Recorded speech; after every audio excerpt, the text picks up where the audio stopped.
এই সব সম্পত্তি যদি শিবার নামেও থাকে, তবু ও কি ওর দিদিকে ফেলে দেবে, নাকি কৃষ্ণার কথা একবারের জন্য ভাববেন না? এখনো ভাই বোনে ভালোবাসার লেনদেন হলো না, সম্পর্কের লেনদেন হলো না, সম্পত্তির লেনদেন নিয়ে মারামারি লেগে যাচ্ছে। কেন এরকমটি কেন হবে? আগে যে পরস্পরকে ভালোবাস। একদমই তাই। আর তাছাড়া মা, শিবা তো এখনো অনিরুদ্ধকেই দেখেনি। ও আসার পরেই তো ওর মায়ের চিকিৎসার জন্য ওকে বিদেশে চলে যেতে হয়েছে। অনিরুদ্ধ তো কত ভালো ছিল, তবে এটা আমার বিশ্বাস, অনিরুদ্ধ কৃষ্ণাকে কিছুতেই বাপের বাড়ির ভাগ নিতে দেবে না। আর মা, কৃষ্ণার বিয়েটা তো আমাদের হাতের মধ্যে ছিল না, হঠাৎ করেই হয়ে গেল। তবে আমার ইচ্ছা কি জানো তো, অন্যের বিয়েটা অনেক বড় করে ধুমধাম করে দেব।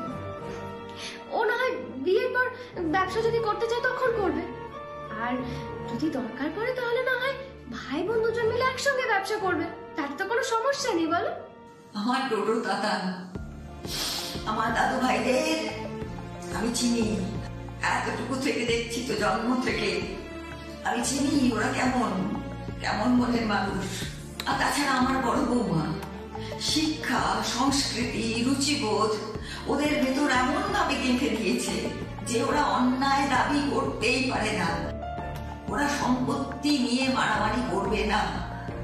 এমনকি ওদেরকে যদি সম্পত্তি দেওয়া হয়, দেখা যাবে উল্টেও ওরা কৃষ্ণাকে, মুন্নিকে, এমনকি শিবাকে সম্পত্তি দিয়ে দিয়েছে। ওরা নেবে না, কিছুতেই নেবে না, ওরা উপযুক্ত, ওরা মানুষ হয়েছে। সেই তো, যা আছে সবকিছু তো ওদেরই থাকবে। আমরা আর কটা দিনই বা আছি, যে কটা দিন আছি সে কটা দিন ভালোভাবে খেয়ে দিয়ে কৃষ্ণের নামে কাটিয়ে দিতে পারলেই হলো, ব্যাস। নিজের শোন, আমার কথা শোন, আমার কথা শোন। দেখ, একটা বাচ্চা ছেলে, সে হঠাৎ করে তার জন্ম পরিচয় জানতে পারলো, এটা একটা মানুষের কাছে কত বড় ধাক্কা। তার উপর তোদের বাবা এত বড় সম্পত্তির পাহাড় ওর মাথার উপর চাপে দিয়ে চলে গেছে। ও বেচারা সামলায় কি করে বলতো? ও বেচারা তোদের কাছে একটু সময় চেয়েছে, এইটুকু দাবি তো করতেই পারে। একটু সময় দিয়ে আমার মন বলছে ও কিছু না কিছু একটা উপায় বার করবে, ও বুদ্ধিমান ছেলে। আর শ্যামা, নিখিল, এই সময় এরকম ভয়ঙ্কর অবিশ্বাস করলে ওর মন ভেঙে যাবে, কষ্ট পাবে। এরকম করিস না, করিস না বাবা, নিখিল, করিস না। সেই তো, দুধের শিশু থেকে কারোর কোল ছাড়াই এত বড় হয়ে গেল আমার ছেলেটা। আর যখন এতদিন পরে আমি ওকে ফিরে পেয়েছি, তখন বিশ্বাস অর্জনের জন্য এইটুকু সময় তো আমাদের ওকে দেওয়া উচিত। দেখ, আমি এখনই যাচ্ছি, গিয়ে অরুণের সঙ্গে কথা বলছি, বড় বৌমাও থাকবে, তার সঙ্গেও কথা বলবো। আমি বললেও ঠিক ঠিক বুঝবে। আমি আসছি, আমি যাই, কথা বলি।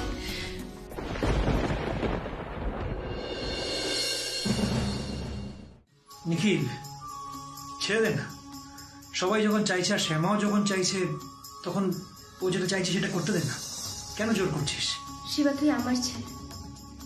দেখ, তোর কষ্টটা বুঝতে পারলেও একটা কথা না বলে থাকতে পারছি না। তোর বাবা কিন্তু নিজের কথা ভেবে না, সবার কথা ভেবে তবেই এই প্রস্তাবটা তোকে দিয়েছিল। আমার উপর এইটুকু ভরসা করতেই পারতিস বাবা। মা, তোমরা আমাকে ভরসা করতে পারলে না, না তাই এত তড়িগড়ি করে ভাগ করতে চাওয়া। শিবা, তুই কিন্তু আবার আমাদের ভুল বুঝছিস। না মা, তোমরা চাইলে এই সম্পত্তি আমি এক্ষুনি 5 ভাগ নয় 4 ভাগ করে দিতে পারি। এই সম্পত্তি থেকে না আমার কানা করিও চাই না, কিন্তু আমি অবিশ্বাস নিয়ে থাকতে পারবো না। আমাকে মুক্ত করে দাও।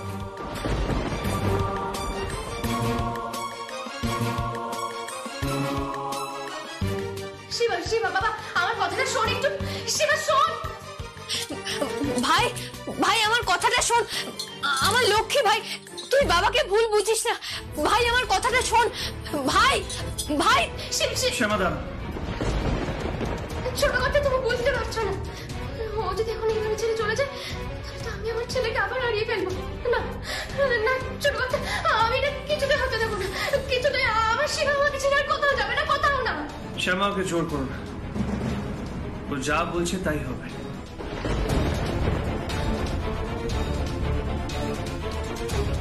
এই তো পথে এসো বাবা। শিবা তো দেখছি একদম তৈরি ছেলে, পাঠিয়ে অভিনয়টা করছে, কিন্তু নিখিলের মতন জেদি ছেলেকেও কুপকাত করে দিচ্ছে। ব্যাপারটা তো এত সহজ নয়। দেখো, নিখিল কিন্তু ব্যাপারটা সন্দেহ করেছে। কোন বিষয়টা? হ্যাঁ, বাবার এই সম্পত্তি তোমার নামে লিখে দেওয়া, তারপর উইল বানানো, হঠাৎ করে এত বড় একটা ডিসিশন নেওয়া, এই পুরো ব্যাপারটা কি নিখিল ভাবছে একটা ফ্রড হয়েছে, তাই জন্য সন্দেহ করছে। আর এমন হঠাৎ মনে হওয়ার কারণ কি? সন্দেহ করছে কারণ তুমি সম্পত্তি লিখে দিতে রাজি হওনি। তুমি যদি সম্পত্তি লিখে দিতে, সবাইকে সমানভাবে ভাগ করে দিতে, তাহলে নিখিল সন্দেহ করতো না। তুমি দাওনি, রাজি হওনি, তাই জন্যই সন্দেহটা করছে। সে তো আমি আপনার কথাতে করেছি। হ্যাঁ, আমি জানি, ভালো কাজ করেছো, খুবই ভালো করেছো। তবে এখন আমি যেরকম বলবো সেরকম করো, তাহলে সমস্যা মিটে যাবে। কি করতে হবে বলুন? নিখিল কিন্তু চাইছে এখন ওই মুখার্জি উকিলের সঙ্গে দেখা করতে। আমি চাই ও মুখার্জি উকিলের সঙ্গে দেখা করার আগে তুমি ওনার সঙ্গে দেখা করো, তুমি ওনার কাছে পৌঁছে যাও। গিয়ে গিয়ে কি করবে মানে? তুমি তোমার কাজ করবে। আরে বাবা, নিখিল পৌঁছানোর আগে ওনাকে সরিয়ে দাও। হ্যাঁ, হ্যাঁ, ওরকম হুট করে বললে কিছু করা যায় নাকি? আরে বাবা, টার্গেটকে তো আগে থেকে স্টাডি করতে হয়। আর এরকম আপনার কথা শুনে আমি যাই আর বাড়ির লোক দেখে আমাকে আবার জেলে ঢুকিয়ে দিক, তাই তো? বাবা, নেকাও মারছো নাকি? তুমি এতদিন যে কাজটা করতে সেই কাজটাই করবে? এসব কাজ তোমার কাছে নতুন নাকি? হ্যাঁ, ততক্ষণ আমি বরঞ্চ নিখিলকে একটু এদিকে আটকে রাখবো, আর তুমি ততক্ষণে ওনাকে সরিয়ে দেবে, বুঝেছো? এরকম দুম করে বললে না হয় না, সবকিছু না আগে থেকে একটু প্রিপারেশন নিতে হয়। প্ল্যান সব করা আছে। এনো, এটা ধরো, এটা হচ্ছে ওনার বাড়ির ঠিকানা। কিছু একটা বলে ওনাকে বাড়ি থেকে বের করো। আরে বাবা, তোমার ওই এক্সট্রা সিম কার্ড গুলো আছে, ওখান দিয়ে ফোন করবে, বাইরে বের করো, তারপর বাকিটা তোমার উপর। আর লোকটাকে ফোন করলেই যে লোকটা আসবে তার গ্যারান্টি কে নেবে? শোনো, ওই উকিলের বাড়িতে অসুস্থ পেশেন্ট আছে, তো ওনাকে যদি টাকা দেওয়ার নাম করে ডাকো, উনি কিন্তু বেরিয়ে আসবে। ইয়েস, আর তখনই তোমার কাজটা সেরে ফেলতে হবে। ধুর বাবা, এরকম হঠাৎ করে দুপুরবেলা আমি মার্ডার করে তারপরে ওই বডিটাকে লোপাট করবো কোথায় শুনি? সবই যদি আমি বলে দিই তাহলে তুমি কি করবে? নিজে মাথাটা লাগাও। দেখো, ওই উকিলের কাছে যদি নিখিল পৌঁছে যায়, উকিল কিন্তু মিথ্যে কথা বলতে পারবে না। উনি কিন্তু একদমই মিথ্যে কথা বলতে পারেন না, আমি জানি সেটা। নিখিল জেরা করবে, উনি সত্যি কথা বলতে দেবেন, আমরা দুজনই ফেসে যাবো। আরে বাবা, কি মুশকিল! এইসব খুন করার অর্ডার না একটু আগে দিতে হয়, এরকম দুম করে বললে হয় না, বুঝলেন? এরকম হঠাৎ করে বললে কাজটা করা যায় না। আর এরকম আমি খুনটা করে আমি তারপরে জেলে যাই, সেটা তো আর আমি চাই না, তাই না? দেখো শিবা, কোনো মতেই নিখিলকে ওনার কাছে পৌঁছতে দেওয়া যাবে না। হ্যাঁ, নিখিলকে আমি এখানে আটকে রাখছি, তুমি ওদিকে কাজটা সেরে ফেলো। নিখিল যদি ওনার কাছে পৌঁছে যায়, তাহলে আমার সঙ্গে সঙ্গে কিন্তু তুমিও ফাঁসবে, এটা মাথায় রেখো। নিখিল, এই যা পিছু রেখে ফেললাম। বলছি যে কোথাও বেরোচ্ছিস নাকি? হ্যাঁ মা, বেরোচ্ছি। ও, তা এখন কোথায় বেরোচ্ছিস বাবা? অফিসে যাচ্ছি মা, রোজ তো এই সময় অফিসে যাই। সে আর জানবো না, তুই যে রোজ এই সময় অফিস যাস, কিন্তু আজকে যে তোর ছোট দাদু ভাইকে নিয়ে যাওয়ার কথা ছিল বাবা, হ্যাঁ তুই একা যাচ্ছিস তাই জিজ্ঞেস করলাম। আজ থাক মা। রাগ করেছিস না ছেলেটার উপরে? রাগের বিষয় না, আমার কিছু কাজ আছে তাই অফিসে যাচ্ছি। রাগ করেছিস? মিছি মিছি রাগ করছিস বাবা ছেলেটার উপরে? হ্যাঁ, কেন রাগ করছিস? ওরে বাবা, সেই কাজেই তো তোর নিয়ে যাওয়ার কথা ছিল ওকে। এত সাজানো গোছানো হলো কেন? তুই তো বললি যে ওকে অফিসে নিয়ে যাবি সঙ্গে করে, নিয়ে যাবি না? তা ছিল, কিন্তু আজকে অনেক দেরি হয়ে গেছে, আর সেই জন্যই আমার মনে হয় না যে লয়ারের সাথে আজ আমাদের আর দেখা হবে।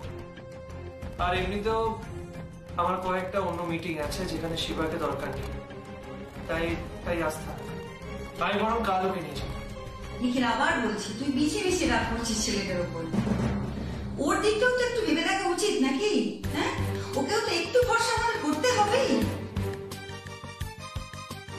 মা, ভরসা করছি না তোমায় কে বললো? আমি তো বলছি আমার অন্য কিছু কাজ আছে, আর শিবাকে নিয়ে গেলে ও বোর হবে, তাই তাই ওকে কাল নিয়ে যাবো। নিখিল, মায়ের কাছে কোনোদিন কিছু লুকোতে পেরেছিস তুই? স্পষ্ট দেখতে পাচ্ছি নিজের সন্তানের ওপর এক রাশ অভিমান হয়েছে তোর। হ্যাঁ, না সেরকম কিছু না।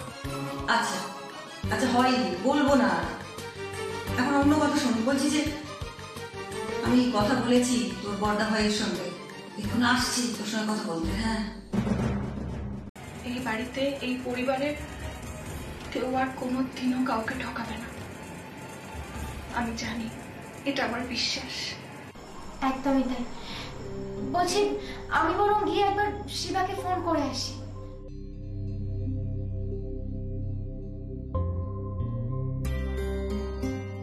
ওমা, তুমি একটু আমার সঙ্গে চলো না রান্নাঘরে, কি কি আইটেম হবে একটু বলে দেবে।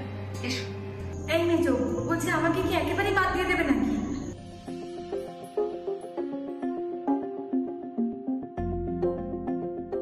হ্যাঁ বর্দি ভাই, আজকের জন্য তুমি বাদ।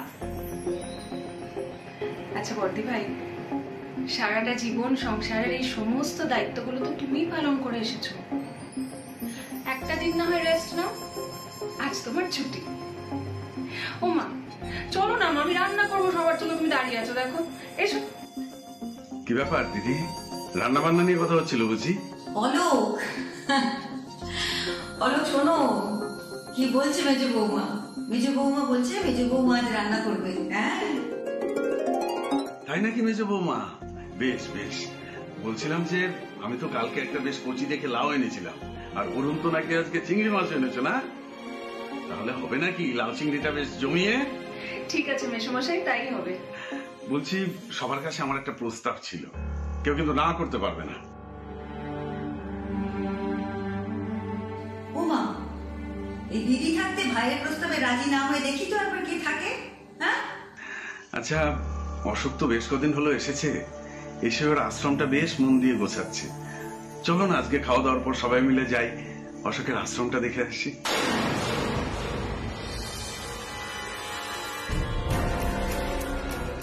আশ্রমে যাবে আজই? বুড়োর শখ কম না। বাবা, এতে রাজি না হওয়ার কি আছে? এটা উত্তম প্রস্তাব, সত্যিই তো। আমার অশোক কত বড় আশ্রম করেছে, সেখানে দুস্থ মহিলাদের মাথার উপর ছাদের ব্যবস্থা করে দিয়েছে। হ্যাঁ, কত লোকের উপকার হচ্ছে। আর সে আশ্রমে একবার চোখের দেখা না দেখলে হয়? যাবো, নিশ্চয়ই যাবো, আমরা সবাই মিলে যাবো, আজই যাবো।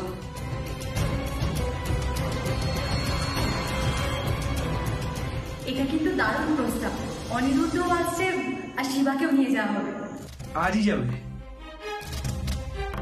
কেন অশোক, আজকে গেলেই তো ভালো, সবাই একসঙ্গে। ইনফ্যাক্ট আমিও কদিন ধরে ভাবছিলাম তোমার আশ্রমটা দেখতে যাব, আজই যাই সবাই। কিন্তু আমি বলছিলাম না না না না, এখন আর কোনো ওজোর আপত্তি চলবে না। অলোক যখন একবার বলেছে আমরা আশ্রমে যাব, আজকেই যাব। আর তাছাড়া আমি জানি আমার অশোক কেন কিন্তু কিন্তু করছে, কারণ ওই আশ্রমে যেতে গিয়ে ওই পথেই তো ওর বাবা। তাই না রে অশোক? তুই ভাবছিস যে মায়ের কষ্ট হবে, সেই জন্য বারণ করছিস তো? হ্যাঁ, অমন করছিস তো? হ্যাঁ হ্যাঁ, মানে আমার কষ্ট হবে না রে, হবে না। আর বলেও সেটা মেনে নিতে শিখতে হবে তো। আসলে আমি ভাবছিলাম খাওয়া দাওয়ার পরে কি কারোর এনার্জি থাকবে, তাই ভাবছিলাম যদি আজ না হয় অন্যদিন হতো, সেটাই। কেন রে মেজা ভাই, আজকে যদি সবাই যেতে চায় তাহলে সমস্যাটা কোথায়? না না, সমস্যা কি? সমস্যার কোনো ব্যাপার না, সমস্যা কি আবার? নিখিল, বাদ দে ওর সমস্যার কথা, ছেড়ে দে তো। ও সমস্যার কথা কি শুনছে? আর শোন, আমরা যাবো যখন বলেছি আমরা যাবো, আর কিসের সমস্যা? বেশ, তাহলে তাই হোক। মেজা বৌদি, তুই রান্না বান্না শুরু করো, আর আমি ব্যাস যাবো আর আসবো, ঠিক আছে? সবার সাথে বসে আগে খাওয়া দাওয়া করবো, তারপরে মেজদা ভাইয়ের আশ্রমে যাবো।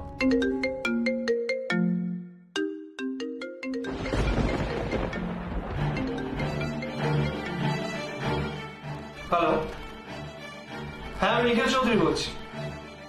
হ্যাঁ, উনি আমাদের ফ্যামিলি লয়ার। কেন?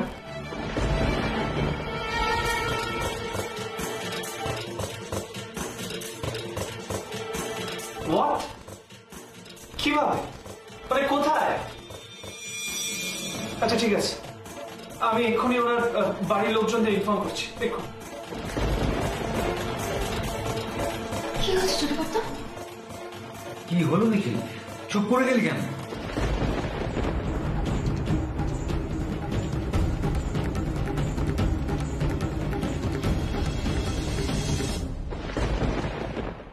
ও নিখিল, কার ফোন? অমন করছিস কেন? মুখার্জি কাকু আর নেই মা।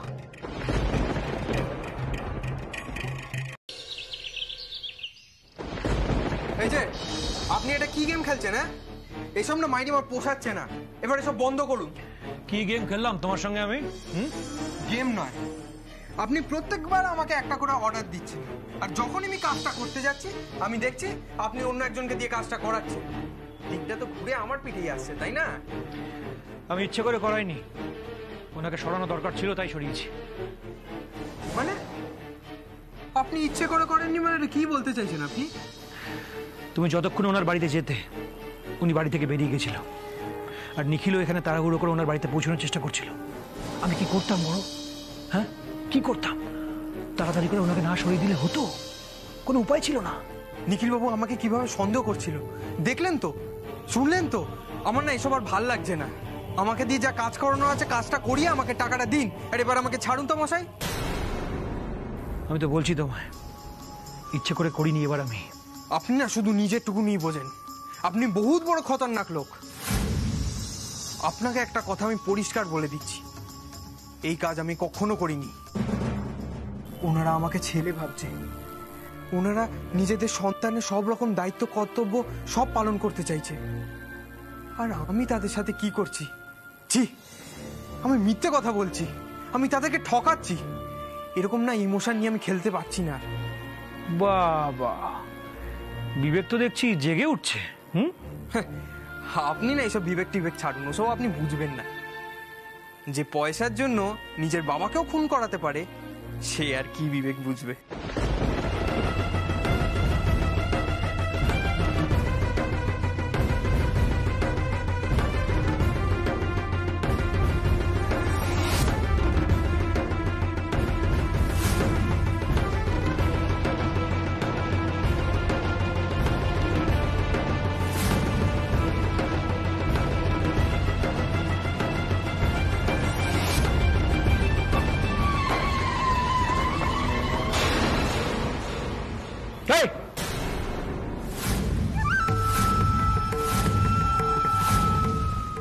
একদম বাড়তি কথা বলবে না, হ্যাঁ? তোমার মুখে এসব সাধু কথা মানায় না। তুমি ছোটবেলা থেকে তো অনাথ আশ্রমে ছিলে, তুমি সব খোঁজ নিয়েছি তোমার ব্যাপারে। আর সংশোধনাগারে কি করতে গেছিলে? অপরাধ করার জন্য নিশ্চয়ই, ভালো কাজের জন্য যাওনি নিশ্চয়ই। তাই তোমার মুখে এসব ভালো কথা একদমই মানায় না। বললাম না আপনি এসব বিবেক টিবেক বুঝবেন না, ছাড়ুন না। কেন ফালতু কথা বানাচ্ছে? ঠিক আছে, আমার কথাটা শোনো। নিখিল চাইছে এই গোটা সম্পত্তি সবার মধ্যে সমানভাবে ভাগ করতে, কিন্তু আমি তোমাকে দিয়ে ঠিক উল্টো কাজটাই করাবো। কিভাবে? তুমি সবার সামনে যাবে আর গিয়ে বলবে এই গোটা সম্পত্তির মালিক তুমি, আর তুমি সম্পত্তি বিক্রি করতে চাও, ব্যাস। এই সম্পত্তি বিক্রি করে দিলে এই বাড়ির লোকেদের কি হবে? তোমার কি তাতে? এই গোটা পরিবারকে আমি পায়ের তলায় পিষে রাখবো, বুঝেছ? নিখিল সে আমার অনেক ন্যায় নীতি, তাই না? ওদের ছেলেকে দিয়ে ওদের পথে বসাবো, দেখো এবার। আপনি পরিষ্কার করে বলুন তো আপনি কি করতে চাইছেন, আর আমাকে ছাড়বেন কবে? ছাড়বো খুব তাড়াতাড়ি। এই সম্পত্তিটা বিক্রি করে দিই, তারপর তোমার বকেয়া টাকা তোমায় মিটিয়ে দেবো, তোমায় ছেড়ে দেবো। শুধু একটা সময়ের অপেক্ষা, জাস্ট। কবে আসবে সেই সময়? খুব তাড়াতাড়ি, চিন্তা করো না। আমার আশ্রমে একটা কাজ চলছে, কিছু মানুষকে ধর্মের কাজে আমি একটা জায়গায় পাঠাচ্ছি। সেই কাজটা হয়ে যাক, তারপরে এই কাজে হাত দেব। কিরে, মেজ জেঠুর কাছে ধর্মের কথা শুনছিস?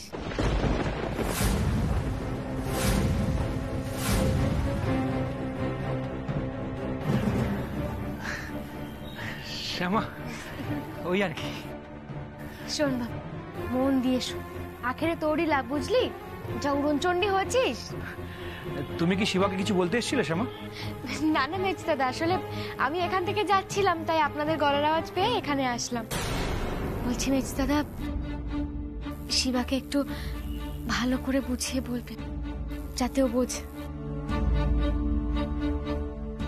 সে তো আমি সবসময় বলি, আমি তো বলি যে ফলের আশা করতে নেই, কর্ম করে যেতে হয়, ফল এমনিই চলে আসে। একদমই তাই। বলছি মেজ দাদা, কাল তো জামাই ষষ্ঠী, আর এবছর আমার প্রথম ষষ্ঠী অনিরুদ্ধ আসবে। আপনাকে কিন্তু অনেক দায়িত্ব নিতে হবে, আমি আগে থেকেই বলে দিচ্ছি। সে তো আমি সবসময় আছি। বোনের বর আসছে? হ্যাঁ, তোকে বলেছিলাম না ওর মায়ের চিকিৎসার জন্য বিদেশে গেছে, ও ফিরে এসেছে। জানিস বাবা, তোর বোন আজকে খুব খুশি। দেখ, মুখে না বললেও এতগুলো দিন হয়ে গেল স্বামীকে ছেড়ে, মনে মনে তো কষ্ট হবে। আমার আর এখানে ভালো লাগছে না। ভালো লাগছে না কেন বাবা? ভালো লাগছে না কেন? কি হচ্ছে আমাকে বল। এখানে আমি থাকলেই এই উইল টুইল খুন এইসব নিয়ে কথা হচ্ছে, আর এর মধ্যে থাকলে আমার দম বন্ধ হয়ে আসছে। বাবা এই বিলে লিখে গেছে, কোনদিন যদি আমার আর তোমার ছেলে ফিরে আসে, তাহলে এই পুরো সম্পত্তির উত্তরাধিকারী সে একা হবে। শিবা, এবার চল, কথায় কথায় অনেক দেরি হয়ে যাচ্ছে। ওদিকে মুখার্জি আঙ্কেল ওয়েট করবেন, চল। সেদিনও আমি বলেছিলাম, আজও বলছি, ওই উইলের ব্যাপারে আমার একটা খটকা কিন্তু এখনো রয়ে গেছে। জানি না, আমি বুঝতে পারছি যে তুমি চাও না সম্পত্তি শিবা তোমার নামে লিখে দিবে। ও তোমার নামে সম্পত্তি লিখবে না, নিজের 5 ভাই বোনের মধ্যেও সম্পত্তি ভাগ করে দেবে। আমি একটু সময় চাই। বাহ, কিসের সময় চাস শিবা? সবকিছু হাতিয়ে পালিয়ে নিয়ে যাওয়ার সময়? মুন্নি, কেন বাবা? বাবা তো একটা ঠিকঠাক সলিউশনই বের করেছে, সেটাও চুপচাপ মেনে নিক না। তা নয় দিদি ভাই, তোমাদের সবার মধ্যে আমি এই সম্পত্তি ভাগ করতে চাই না তা নয়। যে মানুষটাকে দেখেছি আমার নিজের হাতে মারা যেতে, তার মারা যাওয়ার পর আমি তার শেষ ইচ্ছেটা আমি বদলাতে চাই না, তাই একটু ভাবতে চাই, সময় নিতে চাই। আর সত্যি কথা বলতে আমিও বুঝতে পারছি বাবা আমাকে সন্দেহ করছে। ওর মতো ছেলে যে এতটা বদরাগী, যে উইল নিয়ে এত অশান্তি করলো, সে সাডেনলি শান্ত হয়ে উইল চেঞ্জ করতে যাবে? I don't believe that. এই হিসেবটা মিলছে না। আই এম শিওর অন্য কোনো। কি রে শিবা, তুই? দাঁড়াও শ্যামা। শিবা, তুই কোথায় গেছিলিস? শিবা, আমি ভালোভাবে জানি তুমি মুখার্জি কাকুর বাড়িতে গেছিলে। এই পরিবেশটা আমার ভালো লাগছে না একদম। আর একেই এখানে সবকিছু আমার কাছে নতুন, আর তার মধ্যে এইসব আমার ভালো লাগছে না, তাই দুদিন আমি একটু ঘুরে আসতে চাই। কিন্তু বাবা দেখ, ওকে বাধা দিও না শ্যামা।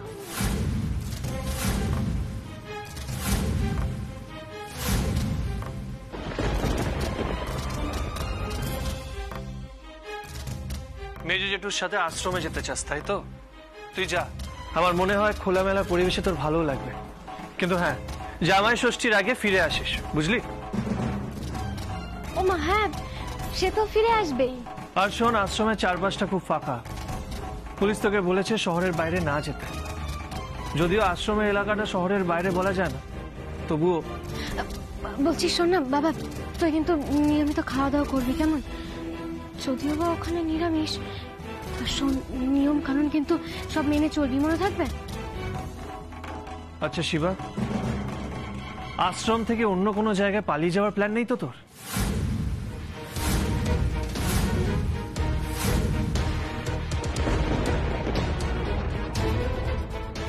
ছোট কথা, তুমি তুমি কি বলছো এসব? ও আশ্রম থেকে পালাতে যাবে কেন? ও নিজের বাড়ি, বাবা মা, আত্মীয় স্বজনকে ছেড়ে খামোখা পালিয়ে কেন যেতে যাবে? আর দেখো, এতগুলো দিন তো নিজের বাড়ি, পরিবার সবাইকে ছেড়েই বড় হয়েছে। আর যখন এতগুলো দিন বাদে আমাদের বাড়িতে একটু খুশির পরিবেশ ফিরে এসেছে, তুমি এসব অলক্ষণে কথা কেন বলছো?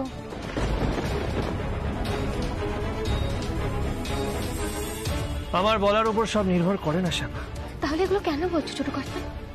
দেখো বাড়িতে জামাই এসেছে, যদি যদি কোনোভাবে শুনে নেয় তাহলে কি হবে? 1 মিনিট শ্যামা, কথাটা হঠাৎ আমার মাথায় এসছে ঠিকই, কিন্তু আমার কথাটা ফেলা যায় না।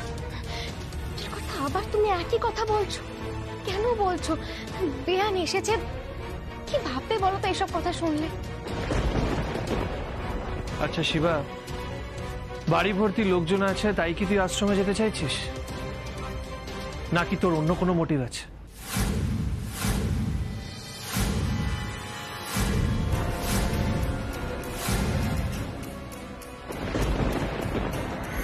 বলছি জামাই ষষ্ঠীর দিনই কাজটা নামিয়ে দিলেই তো শেষ। আর এই জামাই এসে বাড়িতে আছে, আমায় দেখে আবার কি ভাববে? আর তার আগে আমার 2 দিনের ছুটি ব্যবস্থা করুন তো। ছুটি কেন, কিভাবে? এই যে আপনি আজকে আশ্রমে যাচ্ছেন, আমাকেও নিয়ে চলুন না, আমিও থাকবো, থেকে আপনার সাথে ফিরে আসবো। ঠিক আছে, সে যাবে তো চলো, ভালোই তো, আমি রেডি হয়ে আসছি। পারবো না। কেন যাচ্ছি না যাচ্ছি আপনাদেরকে আমি কিচ্ছু জানাতে পারবো না। একটা কথা আমি তোমায় জিজ্ঞেস করছি, প্লিজ ডোন্ট মাইন্ড। তোমরা শিবাকে কি করে খুঁজে পেলে? মানে শিবা যে এই বাড়িরই ছেলে সেটা তোমরা কি করে শিওর হচ্ছ? আমি আবারও বলছি, প্লিজ আমার কথায় কিছু মনে করো না। ওমা অনিরুদ্ধ, কিছু মনে করবো কেন? দেখো তুমিও তো এই বাড়ির ছেলে, সবটা জানা তোমারও অধিকার আছে। আমি বলছি অনিরুদ্ধ, তুমি কৃষ্ণার বেনারসের চাচির কথা শুনেছো তো? আসলে উনি আমাদের ছেলেকে বিক্রি করে দিয়েছিলেন, তারপর উনি অসুস্থ হয়ে পড়েন আর মৃত্যুর আগে আমাদেরকে আমাদের ছেলের কথা জানিয়ে যান। सिर्फ कृष्णा का जन्म नहीं दिया बहू, মানে? तूने जुड़वा बच्चा का जन्म दिया था, तेरा एक बेटा भी था और उस बच्चा को मैंने बेच दिया। হ্যাঁ মা, সেটা আমি জানি, কিন্তু তারপর কি হলো? তাহলে নিশ্চয়ই তুমি এটাও জানো যে উনি আমাদেরকে একটা ছবি পাঠিয়েছিলেন, সেই ছবিতে ওই বাচ্চা ছেলেটির হাতে একটা ট্যাটু করা ছিল।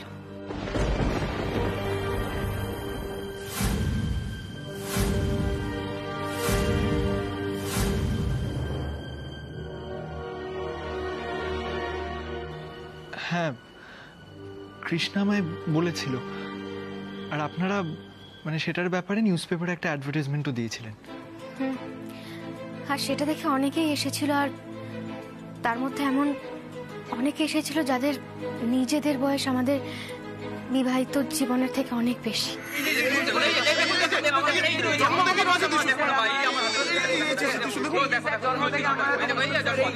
আমি যাচ্ছি না মামন,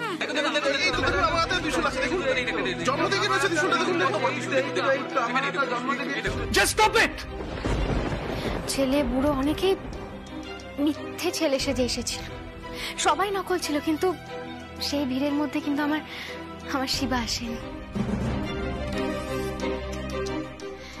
আসলে কি বলতো, কৃষ্ণের ইচ্ছে আমরা এবার কি করে জানবো? দেখো অনিরুদ্ধ, ভাগ্য বলো আর দুর্ভাগ্যই বলো, যেদিন বাবা চলে যান, মানে তোমাদের দাদানের যেদিন অ্যাক্সিডেন্ট হয়, সেদিনই প্রথমবার শিবার সঙ্গে আমাদের দেখা হয়। ওই তো মেজদাদাকে সঙ্গে করে বাবাকে হাসপাতালে নিয়ে গিয়েছিল। আর তারপর প্রথমবার শ্মশান যাত্রী হিসেবে ওই বাড়িতে আসে। জানো তো, ওকে যেদিন আমি প্রথমবার দেখেছিলাম বেশ মায়া হয়েছিল।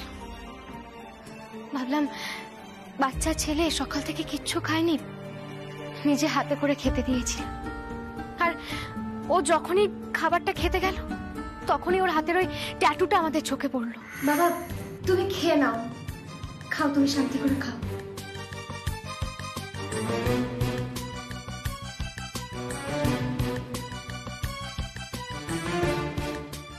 খাও বাবা, শান্তি করে খাও।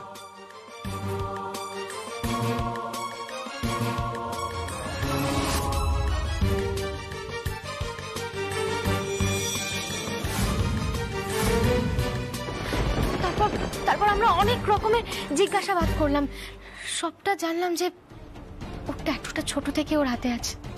এমনকি আমরা ওর চাচির ছবি পর্যন্ত দেখিয়েছিলাম, আর চাচিকে ও চিনতে পারে। আর এটাও জানতে পারলাম যে ওকে যেখানে বিক্রি করা হয়েছিল সেখানে চাচি যেত। ব্যাস, এই সবটা জানার পর এটাই বুঝলাম যে শিবাই আমাদের হারিয়ে যাওয়া সন্তান।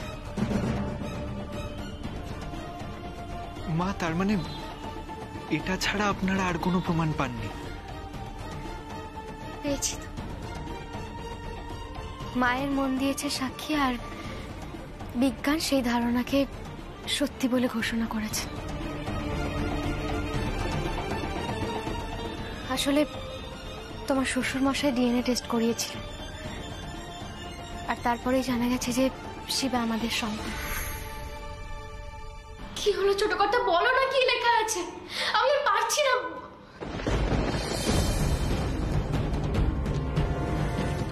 কি হয়েছে ছোট কথা, কি হয়েছে বলো না আমাকে। শ্যামা, শিবার সাথে আমাদের দুজনের ডিএনএ ম্যাচ করে গেছে।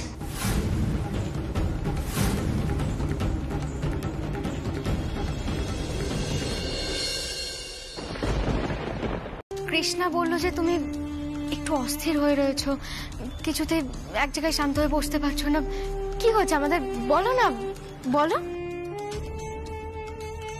মা, আমি শিবাকে নিয়ে যেটা ভাবছি সেটা আপনাদের সবাইকে আমি বলবো, কিন্তু শিবার আড়ালে নয়। ও একবারই বাড়ি ফিরে আসুক, তারপর সবার সামনে আমি সত্যি কথাটা বলবো। আচ্ছা বেশ, তোমার যখন তাই ইচ্ছা তাই বলো, কিন্তু বলো, কিছু মনের মধ্যে লুকিয়ে রেখো না। হ্যাঁ মা, আমি কিচ্ছু লুকাবো না, কিন্তু আপনাকে একটা জিনিস প্রমিস করতে হবে, আপনি কোনোভাবেই রিয়াক্ট করবেন না। কিন্তু কি বলতে চাইছো অনিরুদ্ধ? কোন ব্যাপারে রিয়াক্ট করবো না আমরা? না না ছোট কথা, তেমন কিছু না। আসলে শ্যামা, আমার কথা বলতে দাও। অনিরুদ্ধ, তুমি কি বলতে চাইছো? তোমার কি শিবার ব্যাপারে কিছু মনে পড়েছে? যদি কিছু মনে পড়ে থাকে আমাদের ক্লিয়ারলি বলো প্লিজ। বাবা, আপনি প্লিজ এত ব্যস্ত হবেন না। না না, আমি ব্যস্ত হচ্ছি না, তুই বলো না তুমি কি বলতে চাইছো, আমাদের ক্লিয়ারলি বলো। বাবা, এতদিন ধরে শিবা এই বাড়িতে আছে, কিন্তু আমি তো ওকে দেখিনি, আর এখনো নেই। ও কাল ফিরে আসুক, তারপর আমি আপনাদের সবকিছু বলবো, সব সত্যিটা বলবো। আমার মনে হচ্ছে এখন যদি আমি এই কথাগুলো আপনাদের বলে দিই আর কোনোভাবে ওই খবরটা পেয়ে যায়, তাহলে আরো নাগাল পাওয়া যাবে না।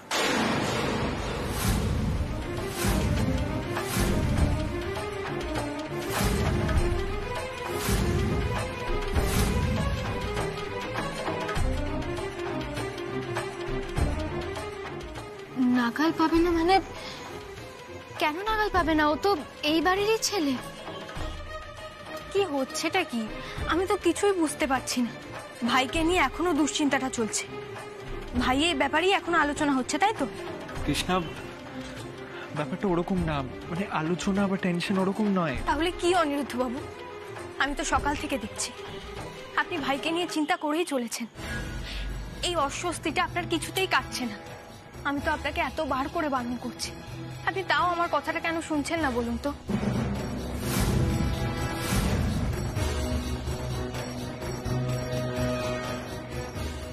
আর বাবা, ও তো তোমার ছেলে নাকি? আমি তো দেখছি শিবার কথা শোনা মাত্রই তুমি একেবারে ভুরু কুচকে ওর ব্যাপারে ভাবতে শুরু করে দিচ্ছ। আমার এসব আর ভাল লাগছে না। ও ঠামি, তুমি সবাইকে কিছু বলো না। কৃষ্ণা, ব্যাপারটা সেরকম নয়, আমি সন্দেহ করছি না, আসলে আমি দোলাচলে রয়েছি। বাবা, এই দোলাচলটাকে কাটাতে হবে। বাবা, তুমি একটু বোঝার চেষ্টা করো। দেখো, তুমি যদি এরকম করো তাহলে মা কষ্ট পাচ্ছে না বলো তো? আর ভাইয়ের দিকটাও একবার ভেবে দেখো, ও এতগুলো দিন পরে এই বাড়িতে ফিরে এসেছে। ও যদি এসে দেখে এরকম সন্দেহের পরিবেশ চলছে, তাহলে ওর কেমন লাগবে বলো তো?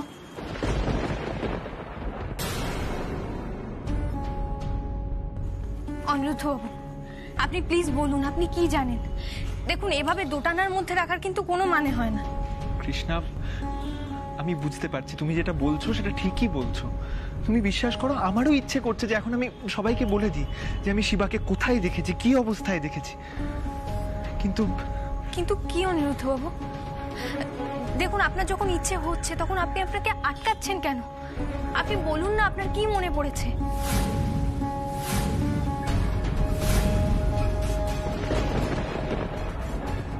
কৃষ্ণা, তুমি প্লিজ বোঝার চেষ্টা করো। আমি এখন এই কথাগুলো বলতে পারবো না, আমাকে অপেক্ষা করতেই হবে।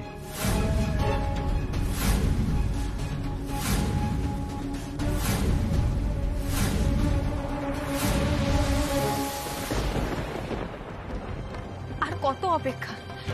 কিসের অপেক্ষা অনিরুদ্ধ বাবু? কৃষ্ণা, এই বাড়ির মানুষগুলো আমারও আপনজন। এরা যেমন তোমার বাড়ির তোমার আপন, তেমন আমারও।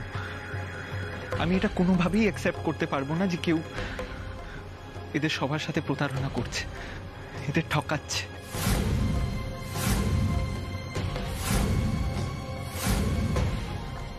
আপনি কি বলছেন অনিরুদ্ধ বাবু? আমি তো কিছুই বুঝতে পারছি না। কিসের প্রতারণা? কে আমাদেরকে ঠকাবে? অনিরুদ্ধ, কে ঠকাবে আমাদের? শিবা?